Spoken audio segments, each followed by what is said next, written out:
Okay,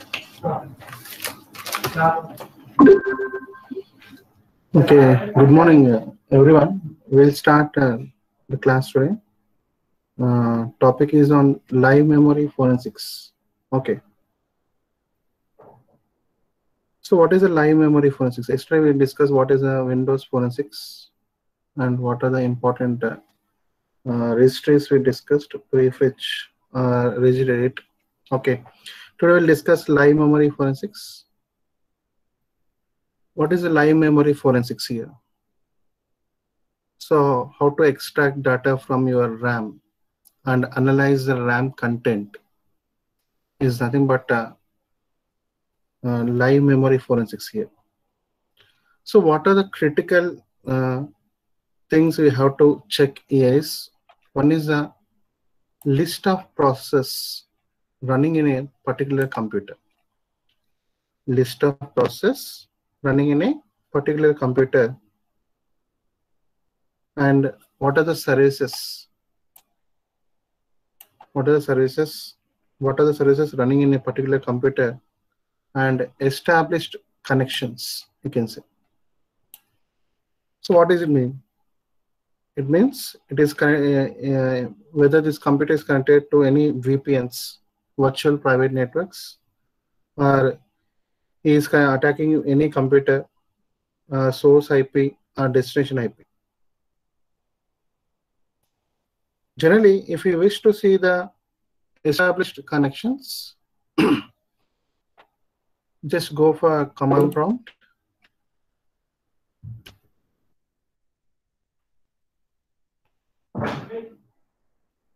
Just go to the command prompt, type netstat -n. You can type -n or -a. You can start -n or -a. Just click on. You can see how many connections, how many VPN connections, or how many source IP and destination IP are connected to your active connections. You can see by this command. Okay. So it will show you what are the established connections in your computer. Okay. If hacker is hacking your information on your computer, obviously you should connect our computer to a port or one port in your computer here. So, or one port from your hacker's computer also. So it shows all the connections, established connections for your active connection, established connections for your computer here. So it's through a server also. You should also connect it to a port. That information will be listed in the netstat. Will be listed in the netstat here. That is from your computer who is connected here. From your computer to which computer the operations are going on.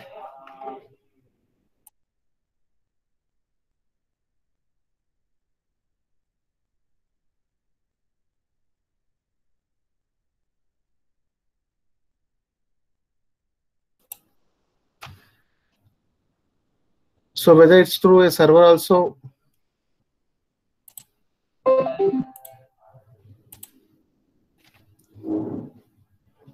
whether it's through server also, or you should connect it to a port, that information will be listed in netstat. Okay. From your computer who is connected. From your computer to which computer the operations are going on. That information will be shown in the netstat here command. Remember, cybersecurity is a superset of almost all subjects in a computer science, I can say. Cybersecurity is a superset of almost all subjects of a computer science. This forensics is a superset of the cybersecurity. This forensics is a superset of a cybersecurity. So to become a forensics investigator, you must know most of the information, not just the 5 to 6 commands, just commands you cannot know.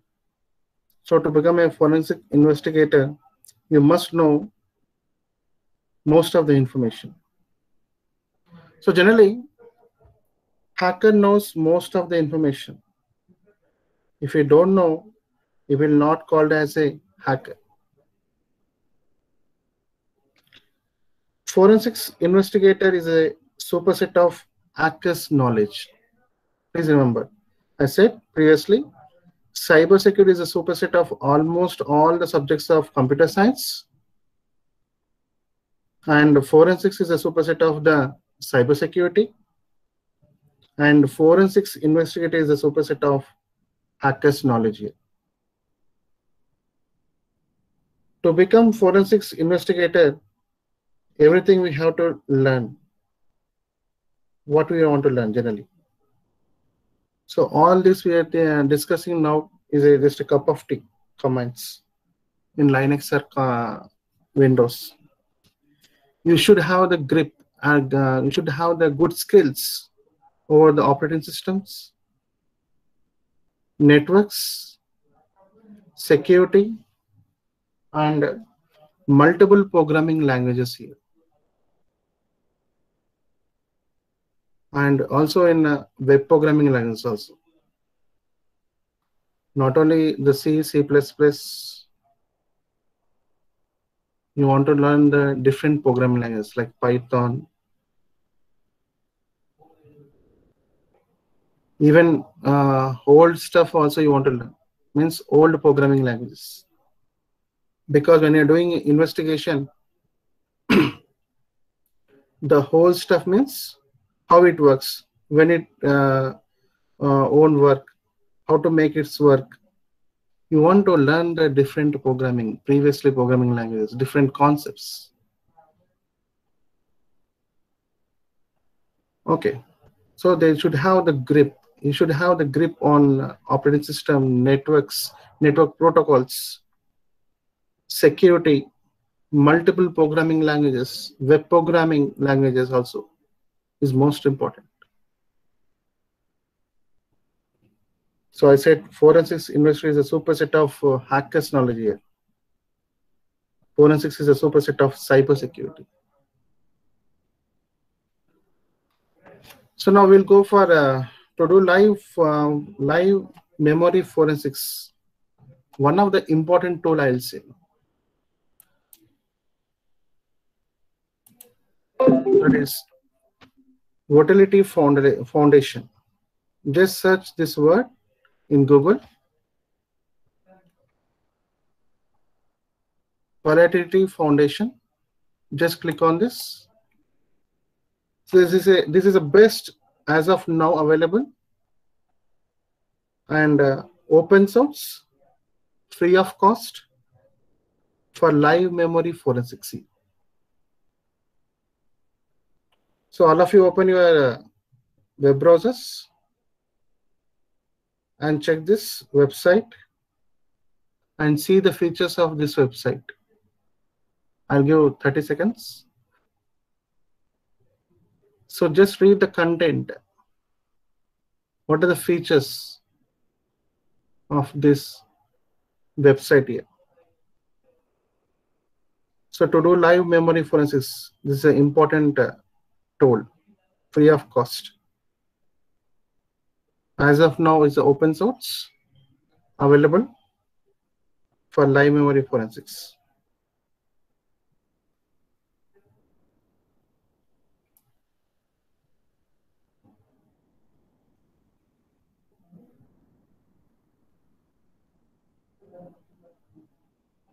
Have you opened? Please chat in chat box if yes.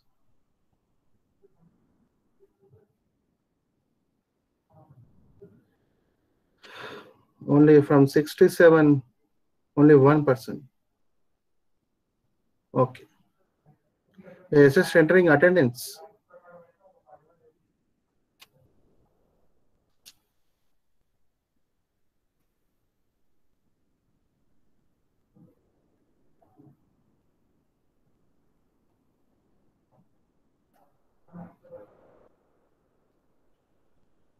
All of you open this site and check the features of this. Yes, only 3 members. Okay, we'll go for next. Next tool is FTK software. FTK stands for Forensics Toolkit. So in this, you can see accessdata.com.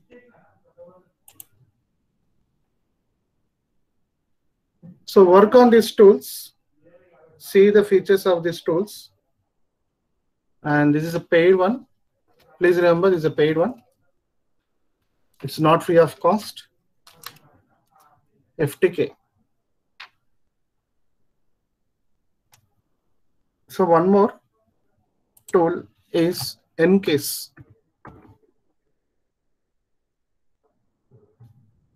Ncase. Guidance software. Just click on guidancesoftware.com. So just knowing these tools is not enough. Just work on these tools. Just go to the features and see to recover the deleted files. It will do log management. What is log management? So logs are most important things. For example, if someone is connected, someone has connected the pen drive to your computer, a log will be registered. When someone switched on your computer, a log will be there. A log will be created. When someone open your website, log, L-O-G, log. When someone open your website, a log will be there.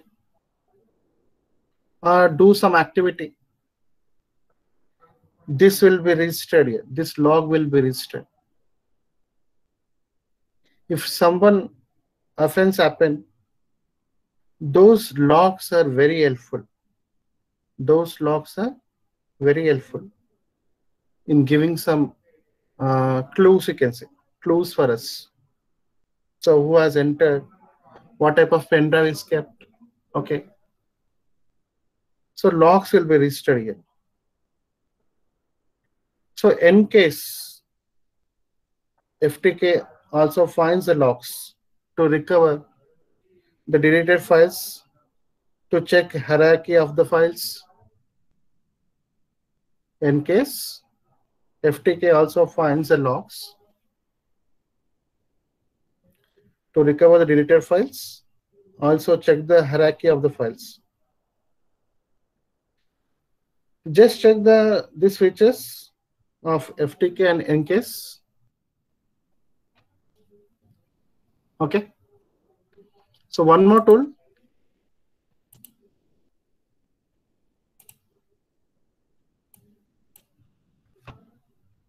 Autopsy. Autopsy.com. Autopsy.com. Yeah, this one.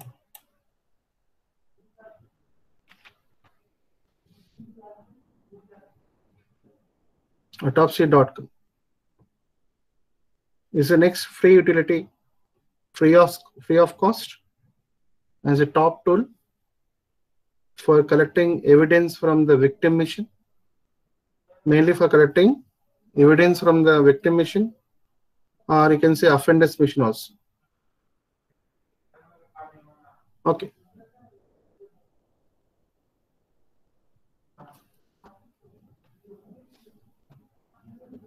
Just check in your, just see the features of this website. Please type in your browsers. Just listening that, saying these tools and learning these tools is not enough. Just learn, go to these features, work on this, how it works.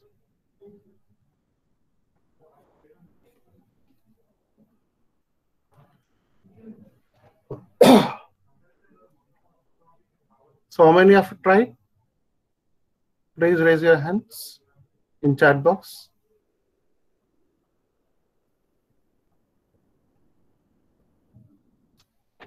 $68 there. Okay. Okay. Only 2 members.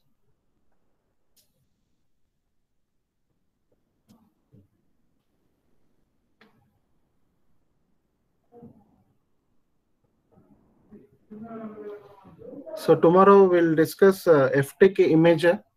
Okay. We'll stop with this and we'll go for the syllabus now.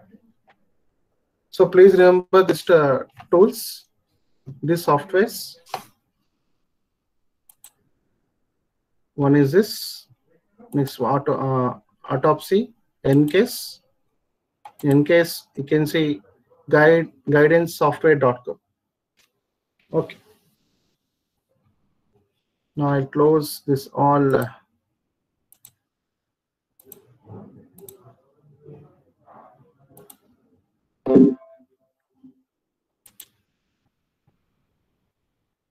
So yesterday we covered the policy versus laws, some general computer laws, privacy laws, HIPAA, and US copyright law, financial reporting laws, most important, and the Freedom of Information Act of 1966, state and local regulations, international laws and legal bodies, European Council Cybercrime Conventions, and we covered up to Digital Millennium Copyright Act of Act 2001.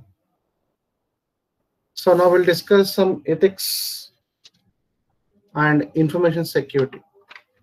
Ethics and information security.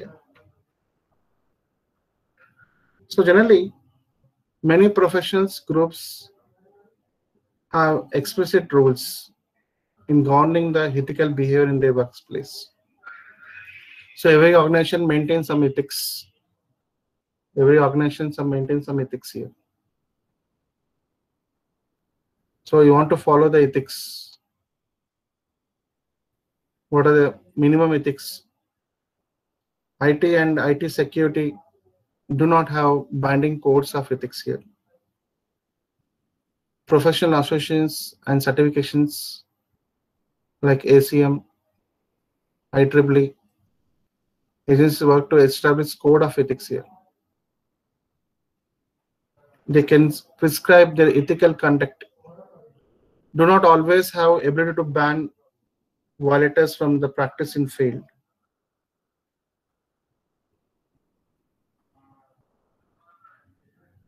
So there are 10 computer ethics. So we'll discuss what is the ethical differences across the cultures. So with this record of computer use, differences in cultural cause problems in determining what is ethical, what is not ethical here. So these cultural differences can make it difficult to determine what is and what is not ethical here.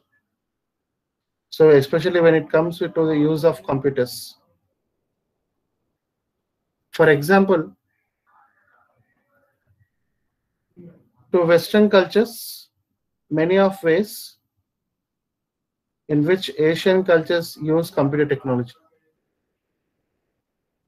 is a software privacy concern. This ethical conflict arises out of Asian traditions of collective ownership, which clash with the protection of intellectual property. Approximately 90% of all software is created in the United States. Some countries are most relaxed with intellectual property copyright restrictions than others here. So difficulties arise when one nationality's ethical behavior conflicts with the ethics of another national group. So some scenarios are grouped into one is Software license infringement. Next one is the illicit use, misuse of corporate resources. So software license infringement is routinely covered by the popular press.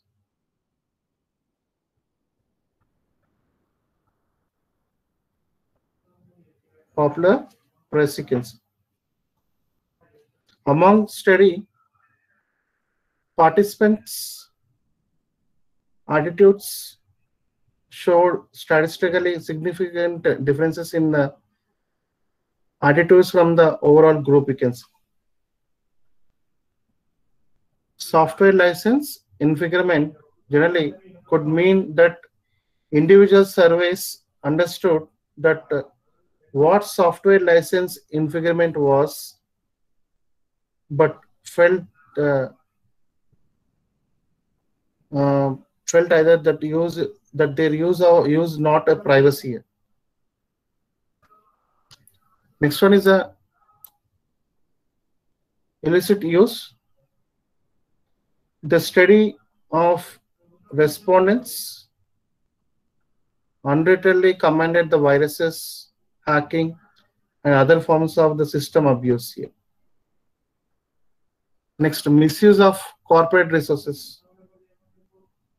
Used to examine the levels of tolerance for misuse of corporate resources.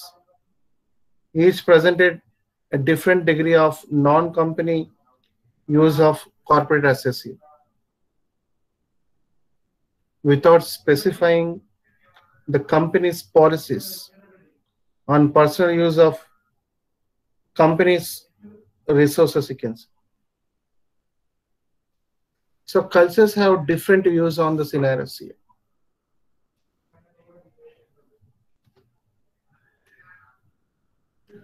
Ethics and education. Ethics and education.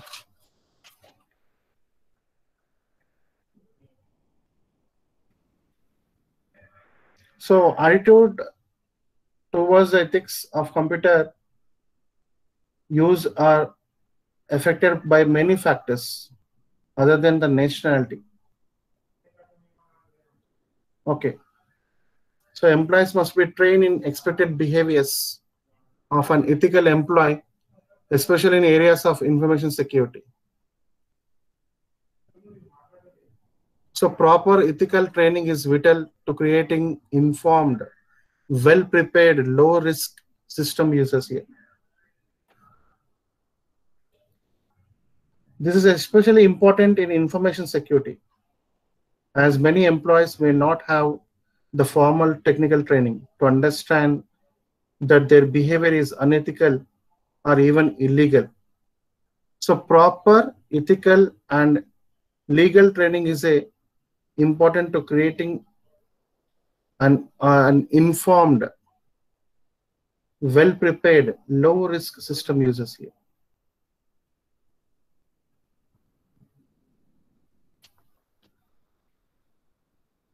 So deterring unethical and illegal behaviors, there are three general causes of unethical and illegal behaviors.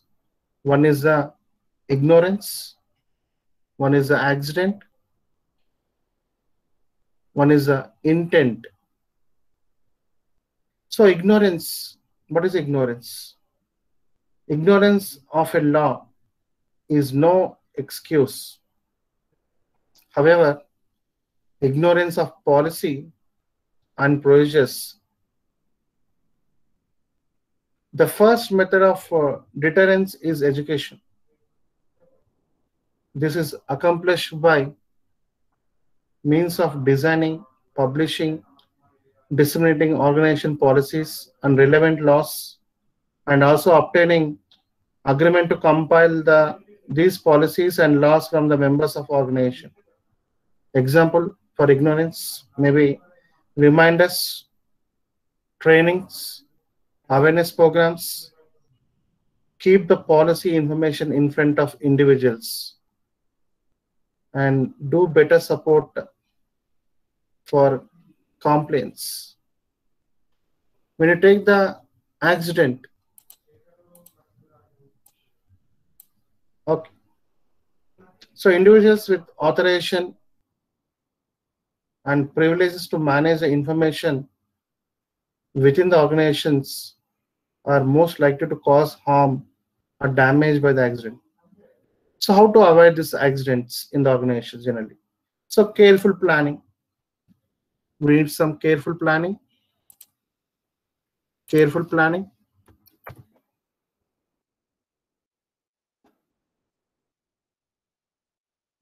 Yes.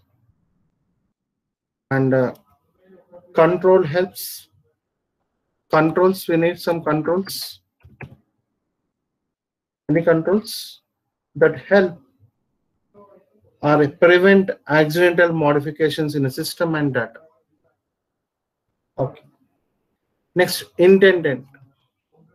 Intent. Intent is nothing but criminal or unethical intent goes on the state of mind of a person performing the act, you can say. It is often necessary to establish criminal intent to successfully prosecute the offenders here. So how to protect this? How to protect a system against those intended cause of harm or damage? Is one is technical controls. We need some technical controls. We need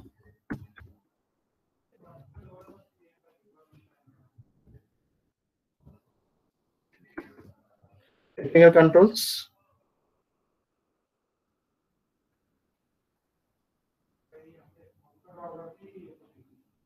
Technical controls.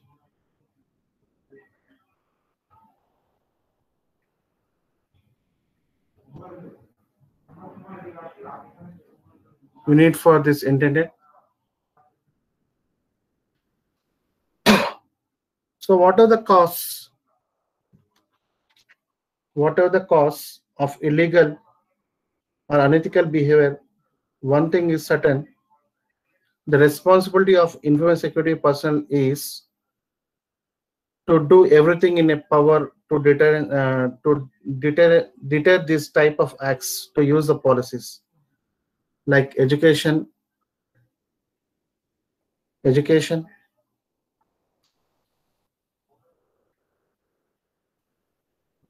training, and technology to protect information systems.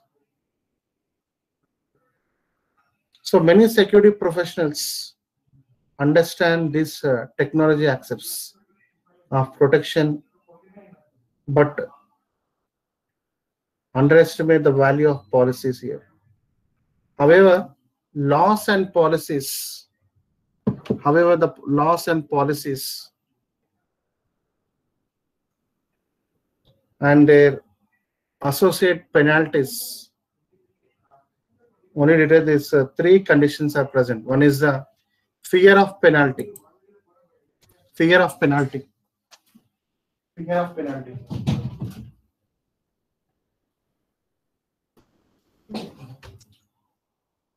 So potential offenders generally must believe there is a strong possibility of being caught, or penalties will not deter illegal or unethical behaviors unless there is a reasonable fear of being caught.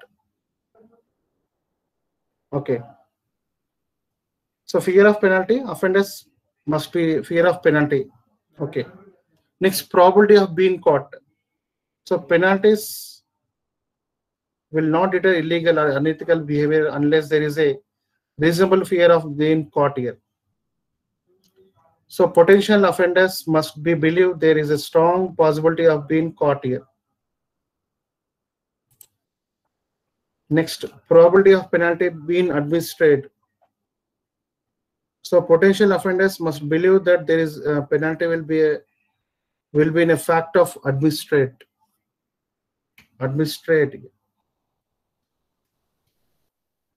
So laws and policies only deter these three conditions are present. One is a fear of penalty. Next is a probability of being caught.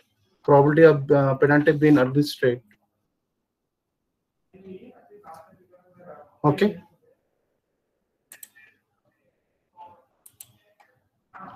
So code of ethics and professional organizations.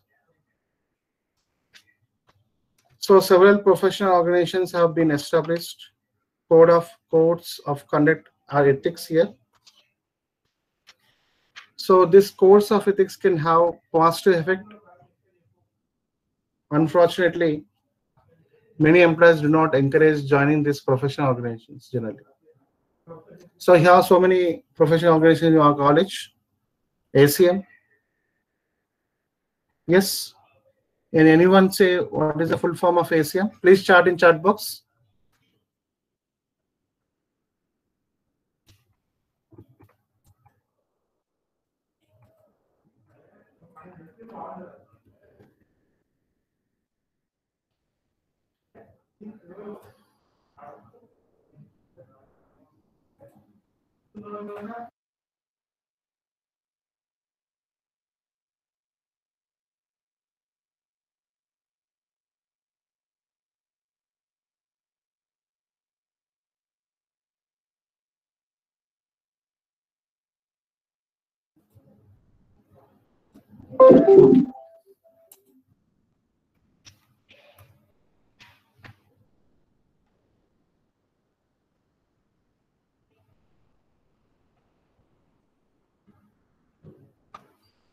Association of Computer Missionary.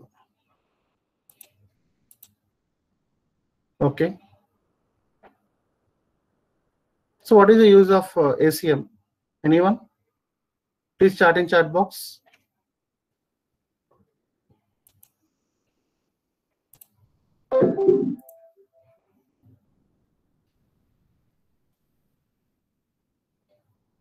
So mainly responsibility of security professionals to act ethically and according to policies of employer, professional organizations and laws in society.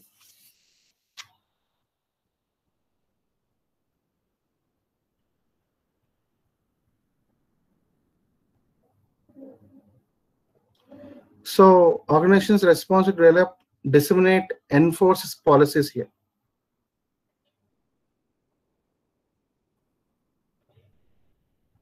So one is the ACM, Association of Computing Missionary.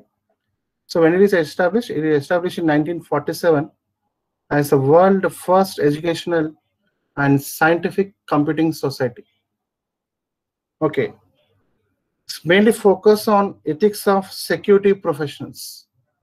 It mainly focus on ethics of security professionals here. Focus on ethics, you can say. Ethics of security professionals.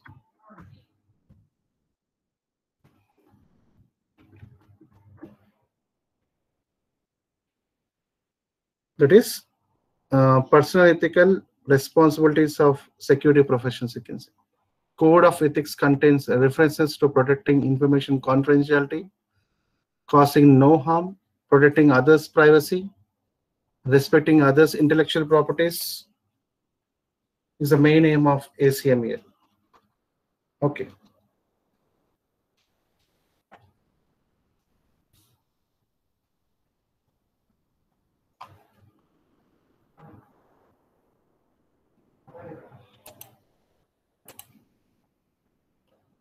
Major IT professional organization continues here. One more is International Systems and Audit and Control Association. You know only IEEE ACM, but there are so many are there. One more is the International Information System Security Certification. You can say like this, ISC whole square is a non-profit organization mainly focusing on development and implementation of information security certifications and credentials here.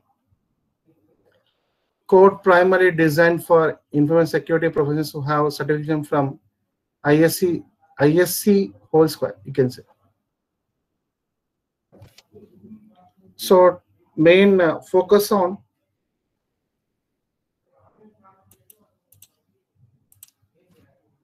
task, and knowledge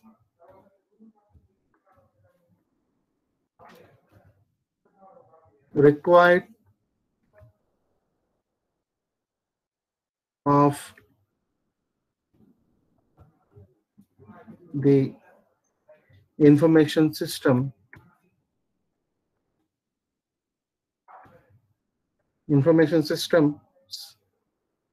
audit professionals. Mainly focus on task and knowledge required of information systems audit professions here. So this ISS has 6 subject areas that focus on auditing, information security, business process analysis, and IS planning through CISA certifications, you can say. Okay. CSA certifications.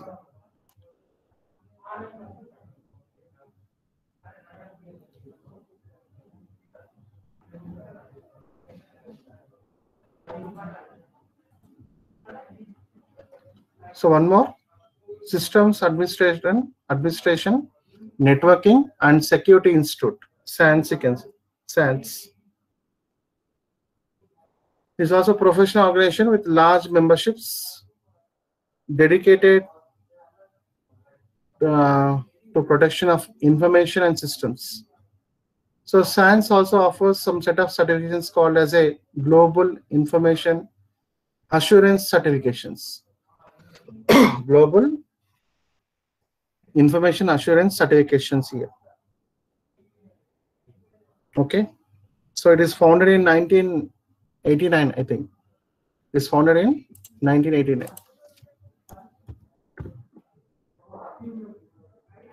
Is a professional research and education corporate organizations with current membership is more than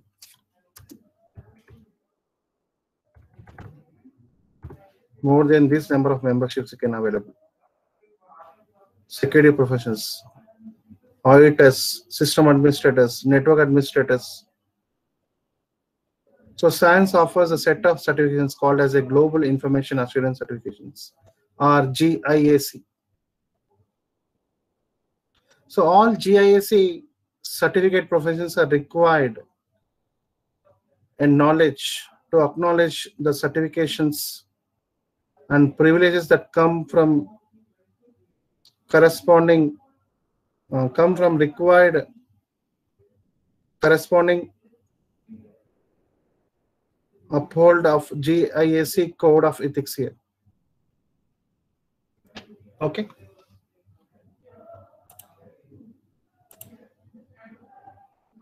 Next, Information Systems Audit and Control Association.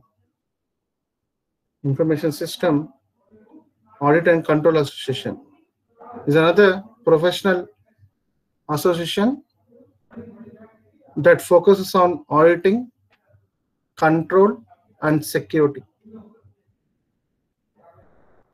The membership compromises both technical and managerial professions here. So this ISACA provides IT control practices and standards,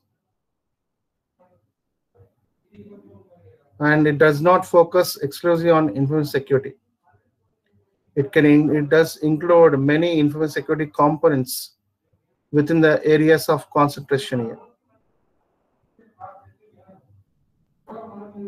It's mainly focus on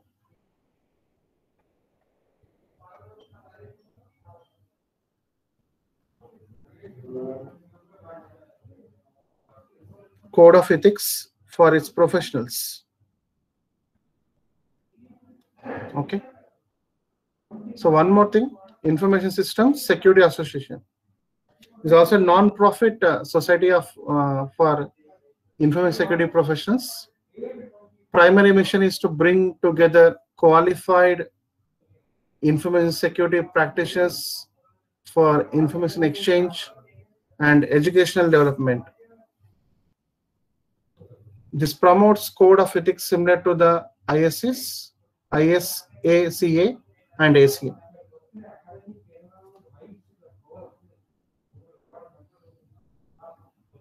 Okay, this is all about the professional organizations, major IT professional organizations. So next class, we'll see the different topics.